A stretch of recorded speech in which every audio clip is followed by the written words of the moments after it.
Halo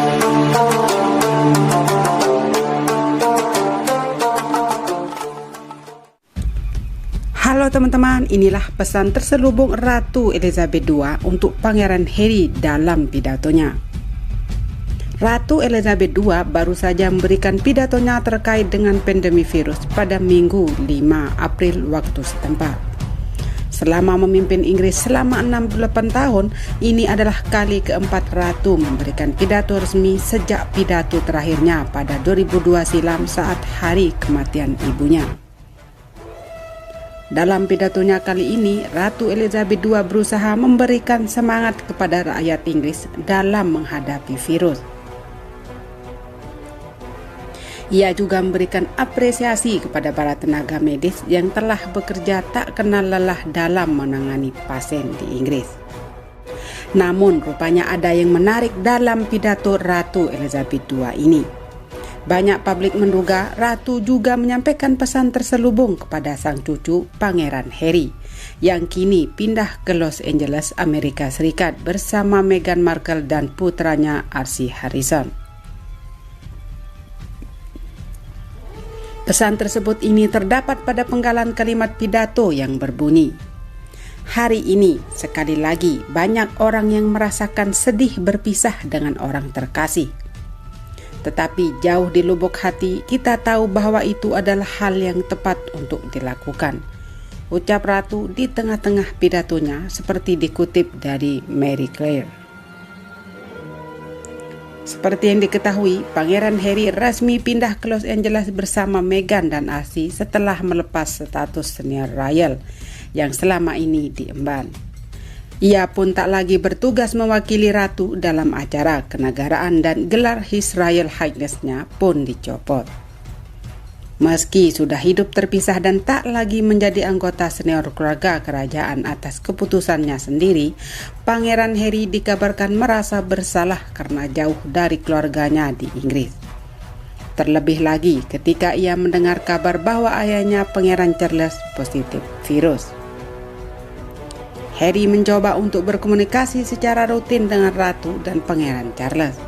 Tetapi karena ada perbedaan waktu 8 jam, agak sulit untuk menyeimbangkannya.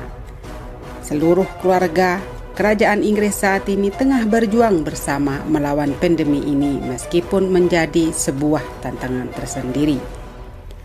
Karena mereka harus memisahkan diri, ujar sebuah sumber kerajaan kepada Herbal Bazaar.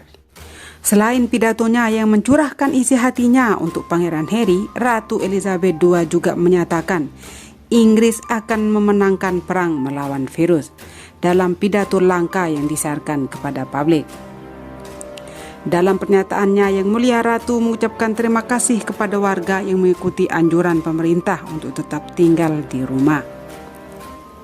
Berpidato di Kastil Windsor, Ratu menuturkan bahwa mereka sudah menghadapi berbagai tantangan, tapi wabah ini adalah sesuatu yang berbeda. Dia mengatakan, virus telah menyatukan semua bangsa di dunia melalui kemampuan ilmu, pengetahuan, dan belas kasihan untuk menolong sesama. Kita akan sukses. Kesuksesan ini adalah milik kita bersama. Pemimpin monarki Inggris sejak 2 Juni 1953 itu meminta kepada publik untuk bersabar dan tetap tinggal di rumah selama virus ini berlangsung.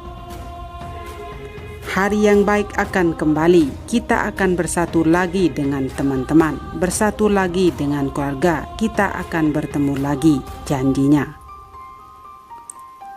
Ratu Elizabeth II berujar social distancing yang diterapkan mengingatkannya akan momen ketika Perang Dunia Kedua berkecamuk.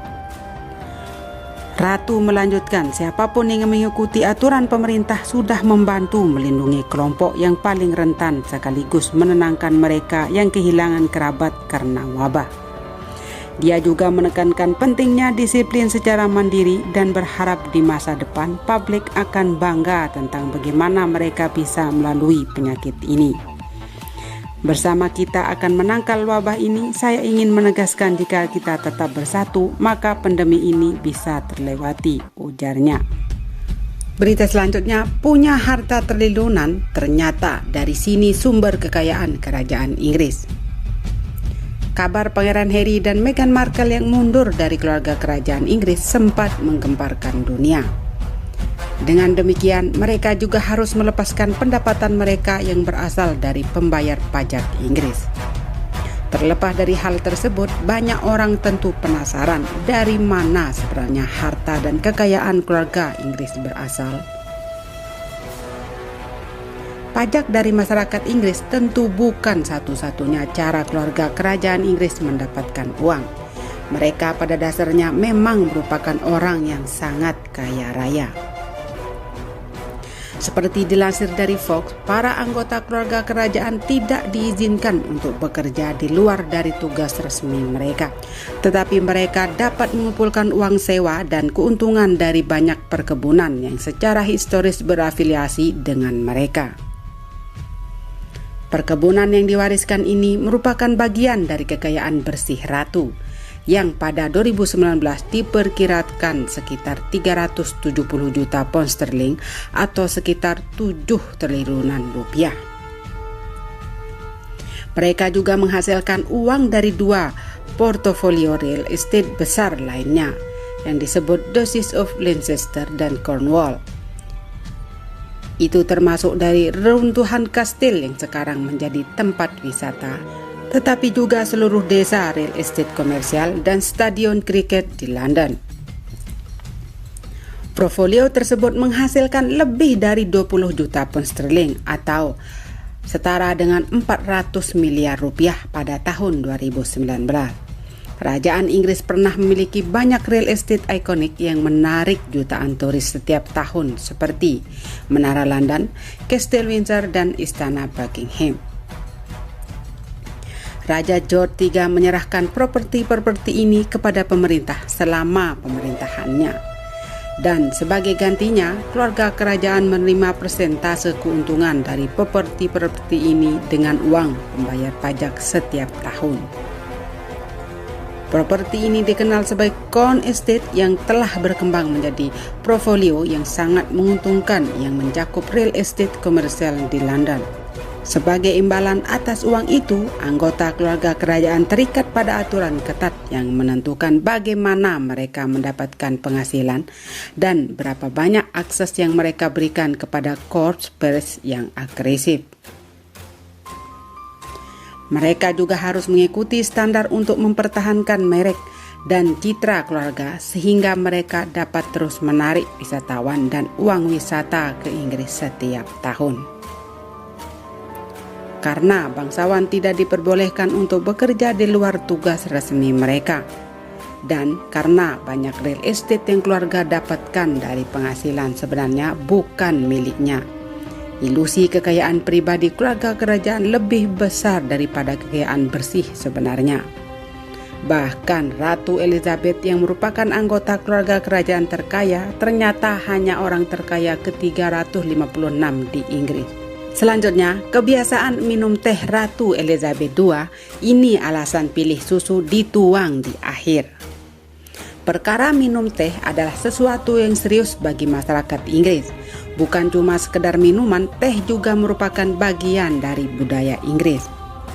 Salah satu topik yang kerap diperdebatkan adalah urusan menuangkan susu ke dalam teh.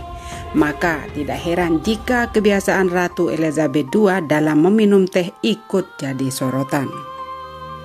Menurut pengakuan seorang mantan kepala pelayan seperti dilaporkan The Sun, sang ratu rupanya menyukai teh jenis Earl Grey atau asam.